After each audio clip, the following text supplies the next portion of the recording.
Assalamualaikum warahmatullahi wabarakatuh. Nama saya Akil Gilang Pratama dan pada kesempatan kali ini saya akan menjelaskan tentang rangkaian elektrik dan praktikum yang telah saya lakukan beberapa waktu lalu. Yang pertama ada 5 pembahasan. Yang pembahasan pertama adalah teorema superposisi dan Thevenin. Pembahasan kedua adalah RC, RL, seri dan paralel. Pembahasan ketiga adalah beban kapasitif dan induktif. Pembahasan keempat RLC seri dan resonansi seri. Dan pembahasan kelima dan yang terakhir merupakan RLC paralel dan resonansi paralel. Kita masuk ke pembahasan pertama yaitu teorema superposisi dan Thevenin. Superposisi merupakan perhitungan suatu rangkaian elektronik dengan konsep tiap sumber energi yang dipertimbangkan secara terpisah.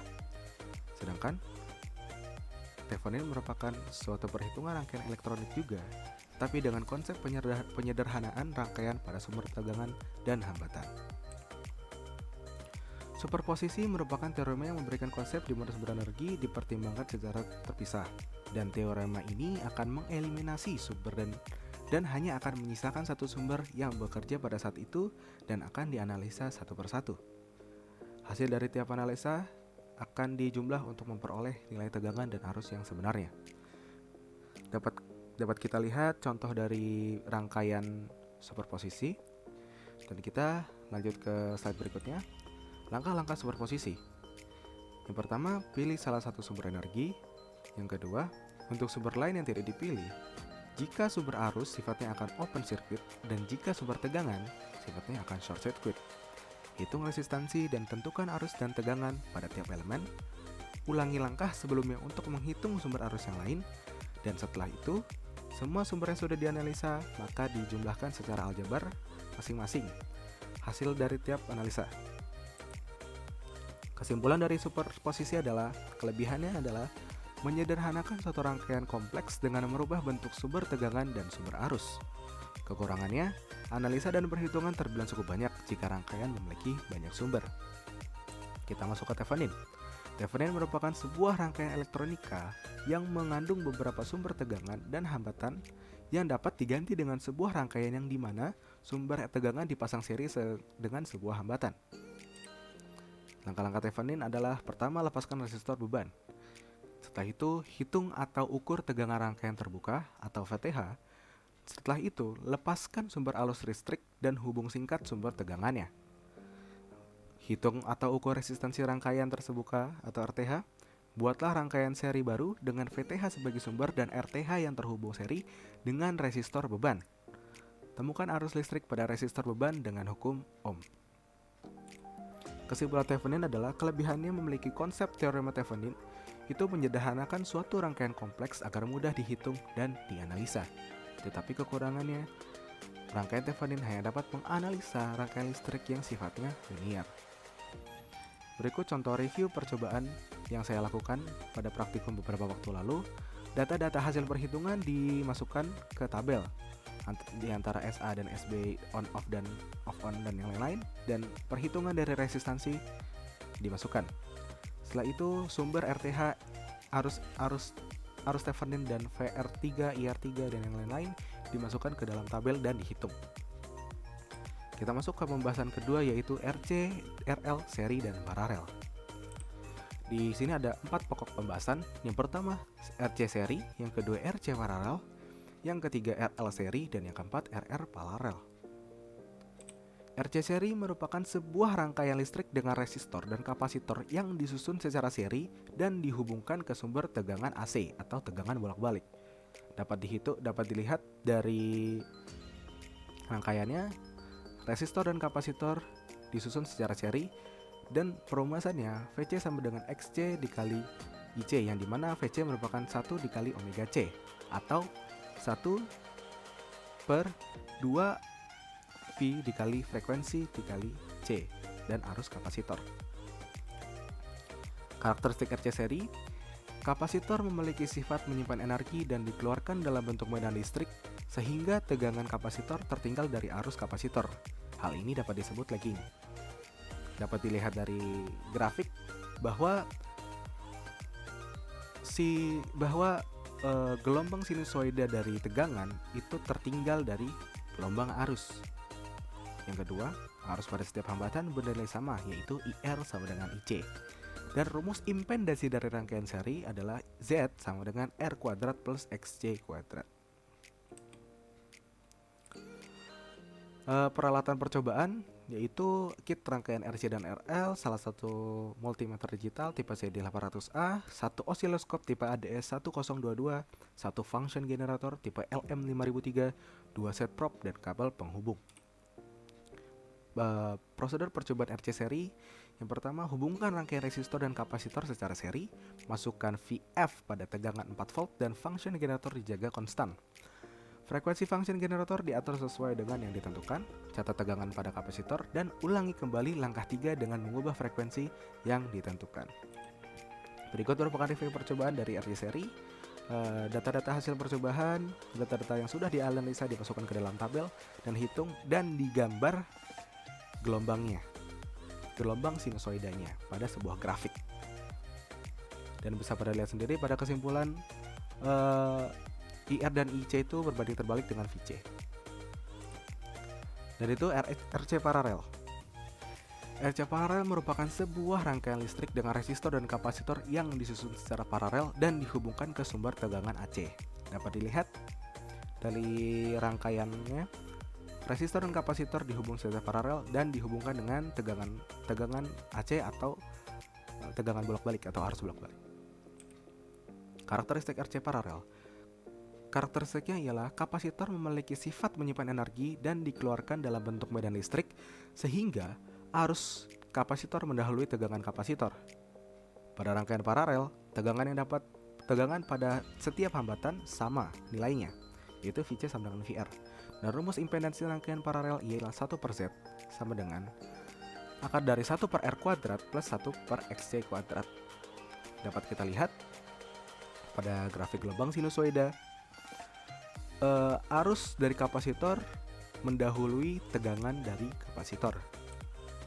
Peralatan yang digunakan sama seperti yang sebelumnya, yaitu kit rangkaian RC dan RL, satu multimeter digital tipe CD800A, satu osiloskop tipe ADS1022, satu function generator tipe LM5003, dua set prop dan kabel penghubung. Prosedur percobaan RC paralel yaitu hubungkan rangkaian dengan resistor dan kapasitor disusun secara paralel, hubungkan V sumber pada tegangan 4 volt dan function generator dijaga konstan. Frekuensi function generator diatur sesuai dengan yang ditentukan, catat tegangan di antara titik A dan titik B atau VAB, ulangi kembali langkah ketiga dengan mengubah frekuensi yang ditentukan. Berikut merupakan review percobaan RC paralel. Data-data hasil analisa yang telah dihitung itu dimasukkan ke dalam tabel dan disimpulkan. Kesimpulan rangkaian RC yaitu tegangan kapasitor dan frekuensi berbanding terbalik. Jika tegangan kapasitor semakin besar, maka frekuensi akan semakin kecil dan berlaku juga sebaliknya. Beda fasa dan frekuensi berbanding terbalik. Semakin besar beda fasa, maka frekuensi semakin kecil dan juga sebaliknya. Arus dan frekuensi berbanding lurus. Semakin besar arus, maka frekuensi dari rangkaian semakin besar dan berlaku juga sebaliknya. Kita masuk ke RL seri. RL seri merupakan sebuah rangkaian listrik dengan resistor dan induktor yang disusun secara seri dan dihubungkan ke sumber tegangan AC atau arus bolak-balik. Dapat kita lihat, resistor dan L atau induktor dihubungkan secara seri dan dihubungkan ke sumber tegangan AC. Perumusannya adalah VL sama dengan XL dikali IL, yang dimana VL merupakan omega L dan omega L merupakan 2PF, dan 2PF dikali L dikali lagi I dikali L sama dengan VL. Karakteristik RL seri. Induktor memiliki sifat menyimpan energi dan dikeluarkan dalam bentuk medan magnet, sehingga tegangan induktor mendahului arusnya. Bisa dilihat dalam tabel tegangan induktor. Maksud saya dalam grafik, tegangan dari induktor mendahului dari arus induktor. Pada rangkaian seri, setiap hambatan bernilai sama, yaitu IR sama dengan IL. Rumus tegangan RL seri sama dengan V sama dengan VR kuadrat, akar VR kuadrat plus VL kuadrat. Peralatan yang digunakan sama dengan yang sebelumnya. Kit rangkaian RC dan RL, satu multimeter digital tipe CD800A, satu osiloskop tipe ADS1022, satu function generator tipe LM5003, dua set prop dan kabel penghubung. Prosedur percobaan RL seri. Hubungkan rangkaian dengan resistor dan induktor di hubung seri. Masukkan V sumber pada tegangan 4 volt dan function generator dijaga konstan. Frekuensi function generator diatur sesuai dengan ditentukan. Catat tegangan pada L atau induktor. Ulangi kembali langkah yang 3 dengan mengubah frekuensi yang ditentukan. Ini merupakan review percobaan RL seri yang saya lakukan di beberapa waktu lalu di kesempatan praktikum lalu, yaitu data-data hasil percobaan yang saya hitung dan saya olah itu dimasukkan ke tabel dan akan dihitung kembali dan dibuat kesimpulannya. RC LL paralel merupakan sebuah rangkaian listrik dengan resistor dan induktor yang disusun secara paralel dan dihubungkan ke sumber tegangan AC. Bisa kita lihat dari rangkaiannya, R dan L disusun secara paralel dan dihubungkan ke tegangan AC atau arus bolak-balik. Karakteristik RL seri merupakan induktor yang memiliki sifat menyimpan energi yang dikeluarkan dalam bentuk medan magnet sehingga arus induktor tertinggal atau bisa dibilang arus lagging. Pada rangkaian paralel, nilai dari tegangan pada setiap hambatan itu bernilai sama, VR sama dengan VL. Bisa peralatan ya. Kit rangkaian RC dan RL, 1 mm digital tipe CD800A, 1 osiloskop tipe ADS Rico 1022, 1 function generator tipe LM5003, 2 set prop dan kabel penghubung. Prosedur percobaan RL paralel itu hubungkan rangkaian resistor dengan induktor secara paralel, masukkan VF pada tegangan 2 volt dan function generator dijaga secara konstan. Frekuensi function generator diatur sesuai yang ditentukan. Catat tegangan di antara titik A dan B atau VAB. Ulangi kembali langkah 3 dengan mengubah frekuensi yang ditentukan. Review percobaan RL paralel ya sama seperti sebelumnya. Percobaan yang telah diolah, yang telah dihitung itu dimasukkan ke dalam tabel dan dianalisa. Kesimpulan rangkaian LL, tegangan induktor berbanding lurus dengan frekuensi, yang dimana semakin besar nilai tegangan induktor, semakin besar nilai frekuensi, dan begitu juga sebaliknya. Beda fasa dan beda frekuensi berbanding lurus. Semakin besar beda fasa, maka frekuensi semakin besar dan begitu juga sebaliknya. Arus dan frekuensi berbanding terbalik maksudnya, semakin besar arus maka frekuensi semakin kecil dan berlaku juga sebaliknya. Kita masuk ke pembahasan ketiga atau beban kapasitif dan induktif. Yang pertama, beban kapasitif itu seri bebannya R sama dengan Z. R sama dengan Z sama dengan 1 per imajiner omega C plus 1 per R dengan paralel beban R. Z sama dengan omega imajiner omega C plus R. Dan beban induktif atau XL seri beban R sama dengan Z sama dengan omega C imajiner plus R dan paralel beban R sama dengan 1 per Z sama dengan 1 per imajiner omega L plus 1 per R. Beban resistif. Beban resistif hanya menyerap daya aktif dan menyebabkan perubahan nilai faktor daya. Cos Pi dari tegangan bernilai 1 dan arus dari tegangan bernilai 1 fasa. Bekerja untuk menghambat arus yang melalui rangkaian dan umumnya ada pada alat listrik yang menghasilkan panas. Bisa kita lihat rangkaian resistive load, arus dan tegangannya sefasa dan searah. Beban induktif atau inductive load. Beban induktif menyerap daya aktif dan daya reaktif yang umumnya berbentuk kumparan dengan inti besi, dan arus pada kumparan akan menginduksi medan magnet di sekitarnya. Cos Pi faktor daya bernilai kurang dari 1 dan arus tertinggal dari tegangan, disebut lagging. Dapat lihat pada trafo motor atau pompa dan lain-lain. Bisa dilihat pada grafik arus tertinggal dari tegangan induktif. Makanya IL-nya lurus ke kanan pada sumbu X dan VL-nya ke sumbu 45 derajat antara Y dan X. Dan beban kapasitif itu menyerap daya aktif dan mengeluarkan daya reaktif, biasanya berbentuk dua plat dielektrik. Beban kapasitif menyimpan muatan listrik dengan jeda waktu menggunakan tegangan, umumnya digunakan untuk koreksi faktor daya. Tegangan pada beban ini tertinggal oleh arus, disebut dengan leading. Dapat dilihat pada baterai. Biasanya dapat dilihat pada baterai. Bisa dilihat pada grafik. Tegangan pada beban tertinggal oleh arus. Beban dan frekuensi. Pada beban resistif, impedansi akan bernilai R dan tidak akan dipengaruhi oleh frekuensi. Dapat kita lihat di dalam rumus, R sama dengan Rho dikali L per A. Dan pada beban induktif, impedansi tergantung dari besarnya frekuensi dan berbanding lurus. Kita lihat juga dalam rumus XL sama dengan omega L, di mana omega adalah 2πf, jadi XL sama dengan 2πfL. Pada beban kapasitif, impedansi tergantung dari besarnya frekuensi dan berbanding terbalik. Bedanya dengan induktif dia berbanding lurus dan kapasitif dia berbanding kebalik. Kita lihat dalam rumus XC sama dengan 1 per omega C, yang dimana omega adalah 2πf, jadi XC sama dengan 1 per 2πfC. Daya, ada 3 macam daya. Yang pertama daya nyata, daya semu, dan daya reaktif. Dapat kita lihat segitiga daya yang mirip dengan Pythagoras. S sama dengan VA, Q sama dengan VAR, dan P sama dengan Watt. Daya nyata atau P. Daya nyata merupakan daya yang dibutuhkan oleh beban resistif. Daya nyata menunjukkan adanya aliran energi dari pembangkit listrik ke jaringan beban untuk dapat dikonversikan menjadi energi lain. Perumusan daya nyata atau P, P sama dengan I dikali V dikali cos P. Karena cos P 1, maka P sama dengan I dikali V saja. Daya semu. Daya semu dapat dikenal juga apparent power. Merupakan hasil perkalian antara tegangan efektif root mean square dan arus efektif root mean square juga. Secara vektor segitiga daya semu merupakan jumlah antara daya reaktif dan daya nyata. Perumusan daya semu sama dengan S sama dengan V RMS dikali I RMS. Daya reaktif atau Q. Daya reaktif merupakan daya yang dibutuhkan untuk membangkitkan badan magnet di kumparan beban induktif. Daya reaktif dapat berkurang karena terserap oleh beban induktif, namun dapat bertambah karena adanya beban kapasitif.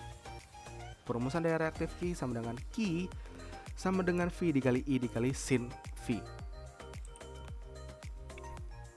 Peralatan beban kapasitif yaitu kit rangkaian percobaan, multimeter tipe CD772, osiloskop tipe ADS1022CL, function generator tipe LM5001, dan kabel-kabel penghubung. Prosedur percobaan beban kapasitif. Hubungkan rangkaian percobaan seperti pada gambar. Hitung rangkaian sumber VAC sebesar 4 volt, ukur rangkaian V, VR, dan VC, catat dalam tabel 3.1, hubungkan probe channel 1 pada titik A, groundnya pada titik B, dihubungkan probe channel 2 pada titik C, dan groundnya pada titik B. Catat besar tegangan pada nilai T yang telah ditentukan dalam tabel 3.2. Jumlahkan tegangan VR dan VC yang diperoleh pada rangkaian 5. Catat pada tabel 3.2 tegangan V dan gambarkan grafik V sebagai fungsi T yang diperoleh dari hasil penjumlahan tersebut. Gambarkan sinyal yang tampak pada layar osiloskop berdasarkan tabel 3.2. Review percobaan beban kapasitif. Inilah percobaan yang saya lakukan beberapa waktu lalu. Bisa dilihat analisa datanya dimasukkan ke dalam tabel dan dihitung secara kembali serta digambar grafik dari perhitungan. Peralatan beda fasa, daya sesaat, dan kapasitif. Sama dengan peralatan yang sebelumnya, kit rangkaian percobaan, multimeter tipe CD772, osiloskop tipe ADS1002CL, function generator tipe LM5001, dan kabel-kabel penghubung. Prosedur percobaan beda fasa dan daya sesaat kapasitif. Hubungkan rangkaian percobaan seperti pada gambar. Atur rangkaian sumber VAC sebesar lebih dari 4 volt. Hubungkan probe channel 1 pada titik A, probe channel 2 pada titik B, dan masing-masing groundnya pada titik C. Catat beda fasa antara tegangan dan arus. Catat besar tegangan sesaat pada T dan channel 1. Hitung daya P dan gambar grafik pada sebagai fungsi dari waktu atau T. Jadi percobaan beda fasa dan daya sesaat yang saya lakukan beberapa waktu lalu. Peralatan beban induktif sama dengan yang sebelum-sebelumnya, kit rangkaian percobaan, multimeter tipe CD772, osiloskop tipe ADS1022CL, function generator tipe LM5001, dan kabel-kabel penghubung. Prosedur percobaan beban induktif. Hubungkan rangkaian percobaan seperti pada gambar. Atur tegangan VAC sebesar 4 volt. Ukur tegangan V, VR, dan VL. Catat pada tabel 3.5. Hubungkan probe 1 channel probe 1 pada titik A dan groundnya pada titik B. Hubungkan probe channel 2 pada titik C dan groundnya pada titik B. Catat besar tegangan pada nilai T yang telah ditentukan dalam tabel 3.6. Jumlahkan tegangan VR dan VL yang diperoleh pada langkah 5. Catat dalam tabel 3.6. Tegangan T dan gambar grafik V sebagai fungsi T dari hasil penjumlahan tersebut. Gambarkan sinyal yang tampak pada layar osiloskop berdasarkan tabel 3.6. Ini merupakan review percobaan yang beban induktif yang telah saya lakukan pada praktikum waktu lalu. Peralatan beda fasa dan daya sasaran induktif sama kita rangkaian percobaan multimeter 772, osiloskop ADS 1022CL, function generator LM5001, kabel-kabel penghubung. Prosedurnya, hubungkan rangkaian percobaan seperti gambar, atur tegangan sumber VAC sebesar lebih dari sama dengan 4 volt, hubungkan probe channel 1 pada titik A, probe channel 2 pada titik B, dan masing-masing groundnya pada titik C. Catat beda fasa antar tegangan dan arus, catat besar tegangan sesaat pada channel 1, hitung daya sesaat P dan gambar P sebagai fungsi waktu T. Ini review percobaan beda fasa dan daya sesaat yang telah saya lakukan pada beberapa waktu praktikum lalu. Jadi hasil-hasil yang telah diukur, yang telah dianalisa, dimasukkan ke dalam tabel dan digambar grafiknya. Kesimpulan, pada beban resistif, frekuensi tidak berpengaruh pada besarnya beban resistif. Pada beban induktif, frekuensi berbanding lurus dengan beban induktif, sehingga semakin besar frekuensi, semakin besar juga beban induktif. Pada beban kapasitif, frekuensi berbanding terbalik terhadap beban kapasitif, sehingga semakin besar frekuensi, semakin kecil beban kapasitif. Mohon maaf, itu typo. Daya sesaat merupakan daya yang terjadi pada satu waktu tertentu ketika arus dan tegangan mengalir. Gambar RLC seri dan resonansi seri. RLC seri merupakan sebuah rangkaian listrik yang tersusun dari resistor, induktor, dan kapasitor secara seri dan dihubungkan dengan sumber AC. Dan resonansi seri adalah keadaan yang terjadi ketika nilai reaktansi kapasitif dan induktif sama, yaitu XC sama dengan XL. Rangkaian bersifat resistif murni dan beda fasa sebesar 0 derajat. RLC seri. Rangkaian RLC seri pada arus bolak-balik terdiri atas resistor, induktor, dan kapasitor yang dihubungkan dengan sumber tegangan AC dan disusun secara seri. Hambatan yang dihasilkan oleh resistor disebut resistansi, hambatan yang dihasilkan oleh induktor disebut reaktansi induktif atau XL, dan hambatan yang dihasilkan oleh kapasitor disebut reaktansi kapasitif atau XC. Ketiga besar hambatan tersebut ketika digabungkan dalam rangkaian disebut dengan impedansi Z atau hambatan total. Bisa kita lihat VR, R, L, dan C dihubungkan secara seri, dan rumus dari voltage-nya adalah V sama dengan akar dari VR kuadrat plus VL min VC akar 2, atau rumus dari impedansinya atau Z sama dengan akar dari R kuadrat plus XL min XC dikuadratkan. Resonansi seri merupakan sebuah resonansi yang dihasilkan oleh rangkaian RLC seri yang terjadi akibat besaran reaktansi induktif sama dengan reaktansi kapasitif, XL sama dengan XC. Hal ini menyebabkan rangkaian bersifat resistif murni dan beda fasa sebesar 0 derajat. Grafik Lissajous. Grafik Lissajous merupakan sebuah penampakan pada osiloskop yang mencitrakan perbedaan dan perbandingan beda fasa frekuensi dan amplitude dari dua gelombang input pada probe osiloskop. Grafik Lissajous juga dapat digunakan untuk mengukur frekuensi pada motor induksi 3 fasa. Dapat kita lihat XY dari rasio dari frekuensi dan phase shift-nya dari beberapa derajat yang ditunjukkan. Peralatan RLC seri. Yang pertama ada osiloskop tipe ADS 1022CL, voltmeter tipe CD 772, ampermeter tipe CD 772, function generator tipe LM5001, kit praktikum dan kabel penghubung. Langkah-langkah RLC seri. Susunlah rangkaian percobaan seperti gambar 4.1 dan atur function generator pada frekuensi dan tegangan yang sesuai. Ukur nilai tegangan pada R, L, dan C dan arus yang mengalir pada rangkaian relasi tersebut, kemudian masukkan data tersebut ke dalam tabel 4.1. Hubungkan probe channel ini, channel 1 osiloskop pada titik A, probe channel 2 osiloskop pada titik B, dan ground pada titik C, dan dapatkan pola Lissajous berbeda fasa antara arus dan tegangan yang telah ditentukan. Ukur tegangan AB dengan voltmeter dan catatlah penunjukannya. Hitunglah daya nyata dan daya semu dan juga daya reaktif. Ini review percobaan RLC seri dari praktikum sebelumnya. Sistem peralatan resonansi seri, yaitu osiloskop tipe ADS 1022CL, voltmeter tipe CD722, ampermeter tipe CD772, dan function generator tipe LM5001, kit praktikum dan kabel penghubung. Langkah-langkahnya, susunlah rangkaian percobaan seperti pada gambar 4.2, atur function generator pada frekuensi yang telah ditentukan. Hubungkan probe channel 1 osiloskop pada titik A, probe channel 2 osiloskop pada titik C, dan ground pada titik B, dan dapatkan bentuk gelombangnya. Isikan hasil yang teramati ke dalam Table 4.6. Hal ini merupakan review percobaan resonansi seri yang saya lakukan beberapa waktu lalu di praktikum lalu.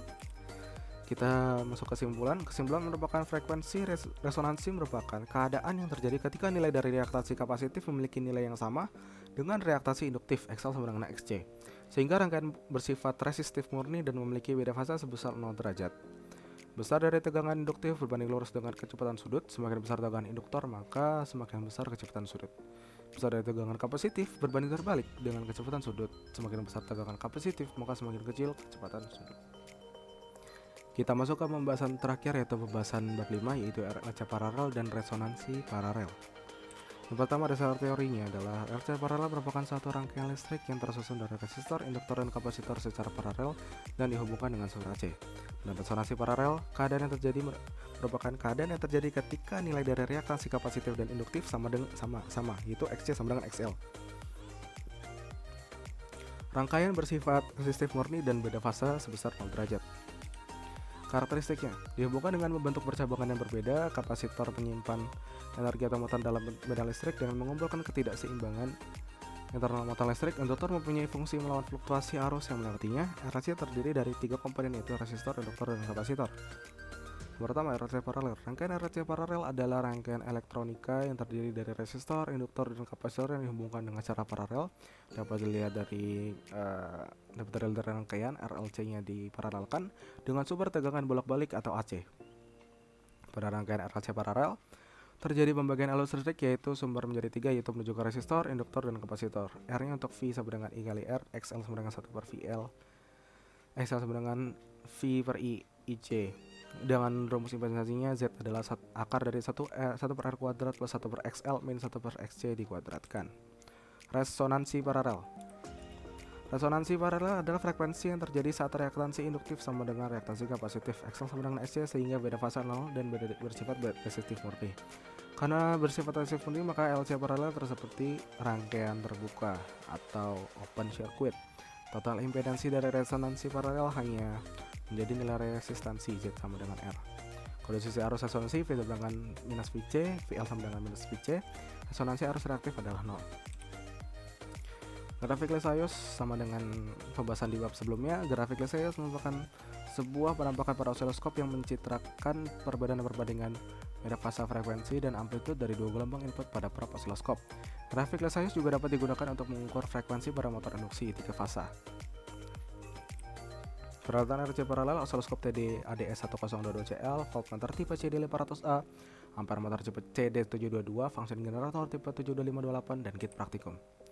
Langkah-langkah RC paralel: susunlah rangkaian percobaan seperti gambar 5.1. Hubungkan probe channel osiloskop pada A, probe channel 2 osiloskop pada C, dan ground osiloskop pada D. Dapatkan peroleh sinus pada beda fasa antar arus dan tegangan dengan frekuensi yang telah ditentukan. Dari hasil percobaan, hitunglah daya nyata, daya semu, dan daya reaktif. Bandingkan hasil pengukuran dengan teori. Inilah review percobaan RLC paralel yang saya lakukan di percobaan praktikum beberapa waktu lalu. Dan peralatan resonansi paralel adalah osiloskop tipe AD1022 sama dengan sebelumnya, voltmeter tipe CD500A, ampermeter tipe CD772, fungsi generator tipe 72528, kit praktikum juga. Langkah-langkah resonansi paralel adalah susunlah rangkaian percobaan seperti gambar 5.2. Hubungkan probe channel 1 osiloskop pada B, pada B, dan probe channel 2 osiloskop pada A, dan ground osiloskop pada C. Dapatkan VL P-P dengan VC P-P dengan frekuensi yang telah ditentukan. Dari hasil percobaan, bandingkan perhitungan frekuensi resonansi secara teori, serta hitunglah faktor mutu bandwidth dan impedansi rangkaian. Review percobaan resonansi paralel pada bab sebelumnya. Dan kita masuk kesimpulan. Frekuensi resonansi merupakan keadaan yang terjadi ketika nilai dari reaktasi kapasitif memiliki nilai yang sama dengan reaktansi induktif XL sama dengan XC, sehingga rangkaian bersifat resistif murni dan memiliki beda fasa sebesar 0 derajat. Besar dari tegangan induktif berbanding lurus dengan kecepatan sudut. Semakin besar tegangan induktor, maka semakin besar kecepatan sudut. Besaran dari tegangan kapasitif berbanding terbalik dengan kecepatan sudut. Semakin besar tegangan kapasitif, semakin kecil kecepatan sudut. Begitulah penjelasan dari praktikum yang saya lakukan pada beberapa waktu lalu. Jika ada salah kata, mohon dimaafkan. Wabillahi taufiq wal hidayah. Wassalamualaikum warahmatullahi wabarakatuh. Terima kasih. Arigatou gozaimasu.